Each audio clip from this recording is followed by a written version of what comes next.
קבלו את גד חכימי.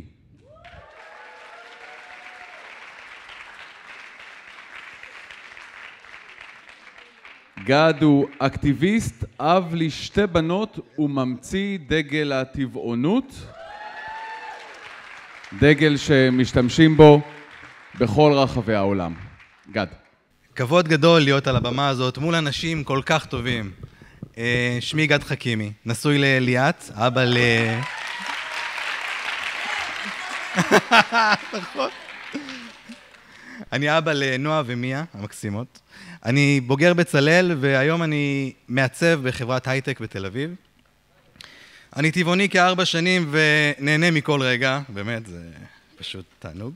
אני מוכר בעולם כמעצב דגל הטבעונות הבינלאומי, או כמו שטל אומרת, העולמי, וזה נשמע יותר טוב האמת, ואני אוהב את זה, מעצב דגל הטבעונות העולמי. אני אתחיל לספר לכם איך אני התקדמתי לטבעונות. הכל התחיל שהרופא שלי אמר לי שרמת הכולסטרול שלי היא על הפנים ומצב קריטי, והפתרון היחיד שהוא מציע לי זה טיפול תרופתי, לא זמני, טיפול תרופתי לכל החיים, וזה דבר שפשוט שבר אותי והרגשתי חולה מאוד. אשתי, ליאת, היא כבר הייתה טבעונית, והיא כל הזמן דיברה איתי על טבעונות, ניסתה להכניס לי חמלה לתוך הלב, לדבר איתי על צער בעלי חיים, להסביר לי שיש נפשות שמעונות מסביב לעולם כל הזמן במיליארדים. והיא אמרה לי דבר מאוד מאוד חכם. היא אמרה שקולסטרול זה קולסטרול. ברגע שאוכלים קולסטרול, הגוף מכניס לתוכו קולסטרול, זה פשוט. ואם תפסיק לצרוך קולסטרול, לא יהיה לך. הבנתי שבעצם מדובר פה במוצרי חלב, בשר, ביצים, איפה שנמצא הקולסטרול. הקשבתי, זה נשמע מאוד הגיוני, כאילו, מאוד הגיוני. אחרי 3 חודשים בהמלצת הרופא, עשיתי בדיקת דם נוספת, רמת הקולסטרול הרע ירדה ב-30%. זה רמה שהוא אמר שאפילו 10% אני לא אצליח להוריד אם אני אתלט. והוא הופתע גם כן מהעובדה הזאת. היום רמות הקולסטרול שלי תקינות. מזל. כן.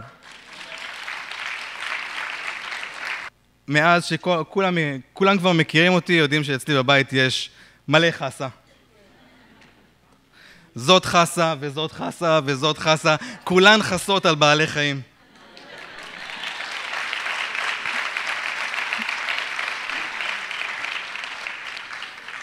ועדיין, אני הייתי אוכל תזונה צמחית, אבל לא יכולתי לקרוא לעצמי באמת טבעוני. מתוך התזונה הגיעה גם החמלה. התלוויתי לליאת בפעם הראשונה למחאת שתיקה הרועמת הגדולה, הענקית הזאת שאתה ברוטשילד, ושם בפעם הראשונה ראיתי מה זה עוצמה של 1,000 איש צועדים במטרה אחת, לב אחד, תחת דגל אחד של חמלה, וזה הביא לי תחושה כזאת של אחדות. לא רציתי להיפרד מכולם בסוף המצעד. המחאה הזאת השפיעה עליי מאוד, ורציתי לתרום למאבק בכל כלי שיש ברשותי. אני יודע לצלם, אז הבאתי מצלמה והתחלתי לתעד, כי רציתי לתעד את מה שאני רואה, את העוצמה הזאת, ולהעביר את זה הלאה. הצטרפתי לארגון של מחאות בשחרור מוחלט. הצטרפתי לניהול של פרויקטים, של קמפיינים, דברים פנימיים שנעשו. השתדלתי לעזור בכמה שאני יכול, כי רציתי לתת מעצמי למען הטבעונות, לתת למען בעלי החיים. ותמיד ישב בלב שלי הרצון לתת משהו מהכישרון האישי שלי. כי לכל אדם יש כישרון, יש לו את היכולת לעשות משהו שאחד אחר לא יכול לעשות מה שהוא עושה. ואני מעצב, ואני מאייר. אז חשבתי לעשות סיפור קומיקס חביב על גיבור על טבעוני.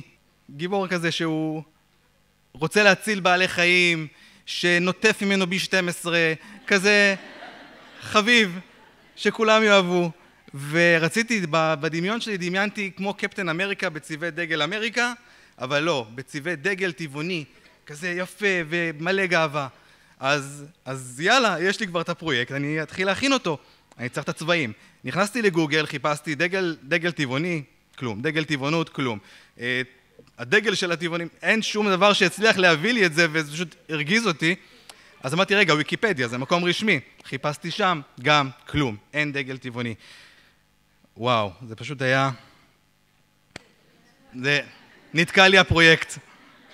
זה היה קצת מתסכל, אבל אמרתי, רגע, אוקיי, אין דגל טבעוני, אבל אני יכול לדמיין, נניח והיה דגל טבעוני, איך הוא היה נראה, ומתוך זה אני אוכל למשוך את הצבעים שאני רוצה.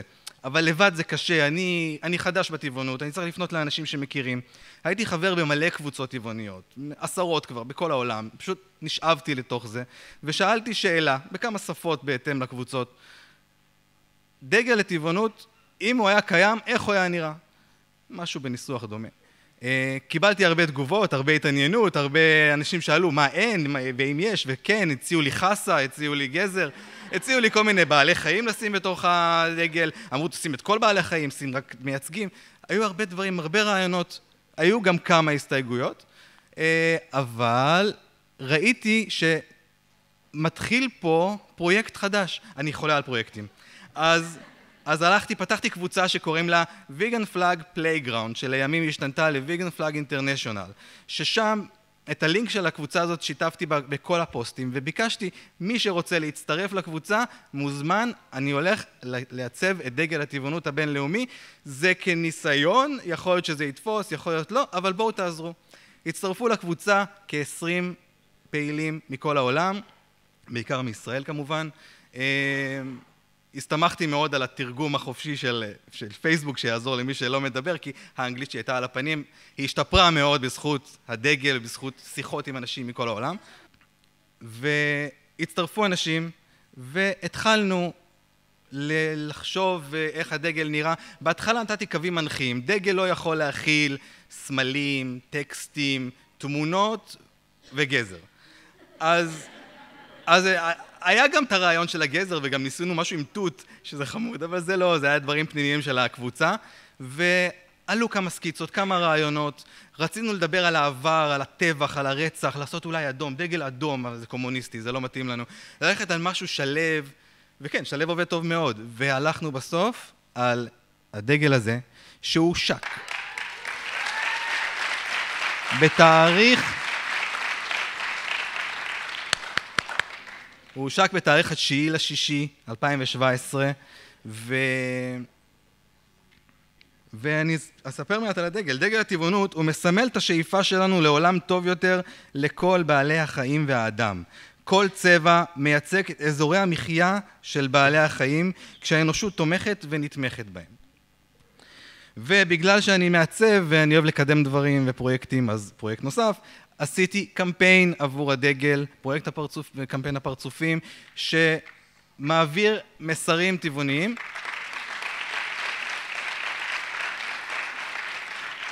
והטבעונות זה אנחנו וחלק מאיתנו, אז אין מקום יותר מתאים לשים את זה מאשר על הפרצוף.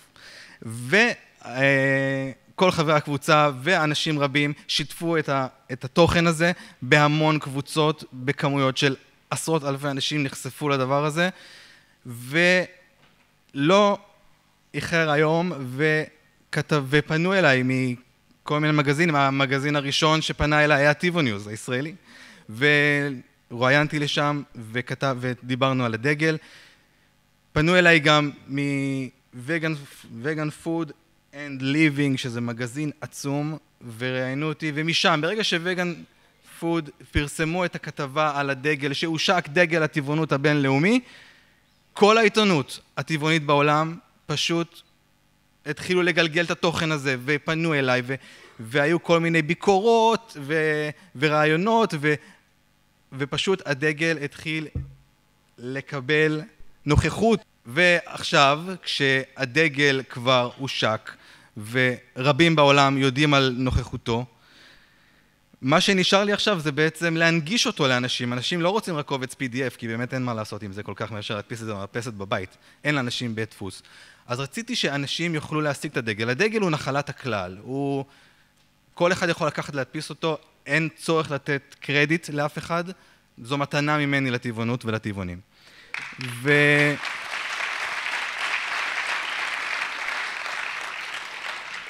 אבל אני צריך גם לתת לאנשים את האפשרות להיכנס לאינטרנט, ללחוץ קליק ולקנות אותו במחיר עלות מוזל, ושישיגו אותו למחאה הבאה שלהם. אז איך עושים את זה? האם אני צריך עכשיו לקנות 50,000, 100,000, 200,000 דגלים, לדאוג לאיזה מחסן, להתחיל לעשות מחירה שלהם ולטפל בדואר? אני ממש לא רוצה להתעסק בדברים האלה, זה לא אני מעצב, אני לא סוחר. זהו, עשיתי באמת הרבה דברים לבד עם הטלפון, פשוט ישבתי, אפילו אם זה היה בנופש, שאני וליאת והבנות הלכנו לבית מלון, הם הלכו בבריכה ואני ישבתי עם הטלפון וזה מה שעשיתי. כתבתי עשרות או אולי מאות אפילו מיילים למוכרי דגלים בעולם. זאת הייתה המסקנה שלי, שזה מה שאני צריך לעשות, לפנות לכולם ולהגיד להם, תקשיבו, יש דגל חדש, תוסיפו אותו לקטלוג שלכם. חזרו אליי מעטים, ממש מעטים, פחות מ10 מוכרים. אבל הם פנו אליי, חלקם פנו אליי עם לינק רכישה באתר שלהם, כבר יש הדגל כבר שם, ולקחתי את הלינק הזה, זה היה פשוט גביע קדוש שאני מחזיק בידיים שלי ברגע הזה. לקחתי את הלינק הזה, מאתר מאוד מוכר של מוכר דגלים, מאוד מפורסם באנגליה, והדגל היה יקר שם. שלחתי מייל חדש עם הלינק הזה, בדרישה מכל המוכרים, להביא לי מחיר טוב יותר לדגל הזה, ושאלתי אותם, למה הוא לא מופיע אצלכם בקטלוג? כאילו, זה דגל. ואז התחלתי לקבל לינקים בכמויות, כשפשוט כמעט בכל חנות דגלים מפורסמת בעולם יש דגל. מי שלא, כנראה הוא לא מעודכן. דגל הטבעונות הוא דגל חדש בעולם.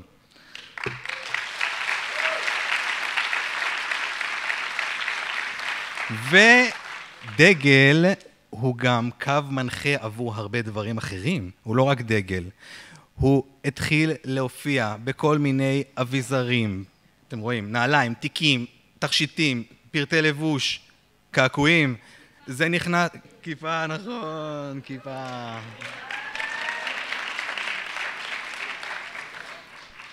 קולקציות רבות הוקמו על הדגל בחברות אופנה טבעוניות, וחלקם גם לא טבעוניות. הדגל תפס תאוצה גם בזה, והוא ממשיך וצובר תאוצה. התמונה האחרונה שעלתה זה הבחורה בצד ימין, הייתי חייב להכניס אותה ברגע האחרון, כי לדעתי זו תמונה מגניבה. הדגל עצמו וכל הפריטים, אפשר למצוא אותם חופשי, האינטרנט, זה המקום.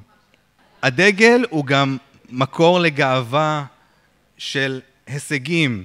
אנשים עלו איתו על גבעת על פסגת ההימאליה, עלו עליו על הר אלברוס ברוסיה, בדובאי, במרוצי מרתון, בפטרה, במקומות מאוד חשובים שמטיילים מגיעים אליהם ורוצים. זה סוג של גאווה, אני הייתי פה, זה בדיוק זה מה שזה עושה. פיתוח גוף גם, כן. והוא נכנס גם כן לאומנות. דגל הטבעונות קיבל במתנה, בעצם הטבעונות קיבלה במתנה, מעצבת הולנדית בשם מריה תקווה, את ה-coat of arms of the vegan flag, שאתם רואים אותו בצד שמאל למעלה. הוא הוטמע גם באומנות של אומן הרחוב, אחד המפורסמים בעולם, Invader, זה בצד ימין, ההמבורגר, בצרפת, ואומנות אקטיביסטית, ואומנות רחוב, וכל מיני צ'וקינג על הרצפה והכל, זה מגיע לכל מקום, וזה פשוט, הוא כל כך פשוט, אז כזה קל לעשות אותו, ילד בן 6 יכול לצייר את הדגל הזה, זה פשוט, זה המטרה שלו, אמור להיות קל. זה אחד הקווים המנחים לדגל. דגל חייב להיות פשוט, שילד בן 6 יכול לצייר אותו, והוא עומד בתקן הזה. הדגל הופך להיות גם סוג של סמל. הוא לא סמל כמו כל הסמלים שאתם מכירים לסימון של מוצרים. אתה לא צריך לבקש אישור. ברגע שהמוצר של הטבעוני, אתה יכול להשתמש בדגל הזה כי הוא נחלת הכלל. אתה לא משלם לאף אחד על השימוש בו. מוצרים בכל העולם מתחילים להיות מסומנים בעזרת הדגל. חנויות טבעוניות מסומנות עם דגל בכניסה. אם זה במדבקה על החלון, או בדגל מונף בגאווה מעל הכניסה לחנות. זה ברגע שרואים דבר כזה, בן אדם שעובר ברחוב ורואה דבר כזה, ועוד כמה שנים שזה יהיה מוכר, אנשים בצורה כזאת פשוטה, ורואים את זה, זה כל כך מרגש. והדבר הכי מרגש, אם כבר מדברים על מרגש, זה לראות את דגל הגאווה מונף בכל מחאה שהייתה בעולם בזמן the official Animal Rights March, ומופיע בכל מחאה ובכל צורה, ותבינו, זה לא בא מצד עמותה או ארגון שהם מביאים את הדגל, אנשים מביאים את הדגל, זה אומר שזה כוח האנשים, זה לא מצד הכוח הקובע העליון. אז אנשים פשוט מביאים את הדגל איתם כי הם מחוברים לזה. אז אתם יכולים לראות פה תמונות מישראל, מהולנד, מארצות הברית, מכמה מקומות, מניו יורק. אז כן, הוא הגיע לכל מקום. גם באיראן, אגב. וכמו כל דבר, גם לדגל הטבעונות יש שיאים משל עצמו. שנה שעברה, קרואטיה מדינה קטנה, אבל יש להם דברים מדהימים. עשו את הדגל הטבעוני הגדול בעולם, הם שברו שיא שעוד לא היה, כי בעצם זה חדש, של דגל הטבעוני הגדול בעולם, שאורכו כ-20 מטרים.